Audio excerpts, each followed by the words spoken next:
నాగేవరం గారి ఆశయాలను సాధిస్తాం నాగేవరం గారి ఆశయాలను. అమరజీవి కామ్రేడ్ మైలా నాగేవరం గారి యొక్క 54వ వర్ధంతి. కామ్రేడ్ నాగేవరం గారు తన యావత్ జీవితాన్ని కమ్యూనిస్ట్ ఉద్యమానికి అంకితం చేసిన మహనీయుడు. ఆయన ప్రభుత్వ ఉద్యోగాన్ని కూడా రాజీనామా చేసి ఈ భీమవరం తాలూకాలో పార్టీ ఆర్గనైజర్గా ఆయన యావత్ జీవితం అంకిత భావంతో ముందుకొచ్చారు.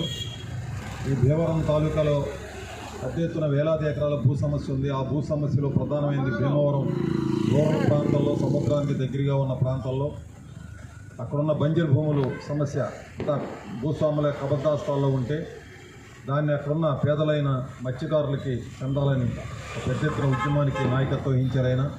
ఆ సందర్భంగా కలవపూడి భూస్వాములు ఆయన అత్యంత దుర్మార్గంగా కుట్ర పన్ని హత్య చేయడం జరిగింది. అంటే సాధిస్తాం నాగేవరం గారి ఆశయాలను. ప్రభుత్వ భూమి నిరుపయోగంగా ఉండడం, ఇటువంటి సందర్భంలో ప్రభుత్వ భూమిని కొద్దిమంది భూస్వాములు స్వాధీనం చేసుకుని ఫలసాయం అనిపించడం, ఇటువంటి సందర్భంలో ఆనాటి కమ్యూనిస్ట్ పార్టీ సిపిఎం పార్టీ ప్రభుత్వ భూమి పేద ప్రజలకు దక్కాలనేటువంటి నిర్ణయం తీసుకుంది, పోరాటం చేసింది.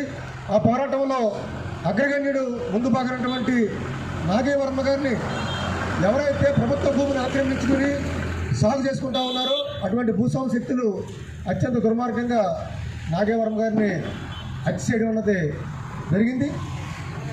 ఆయన హత్యకు ముందు పోరాటంలోనూ పేద ప్రజలకు కొంత భూమి దక్కింది.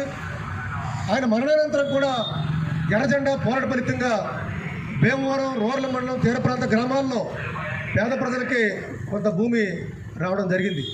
ఈ రకంగా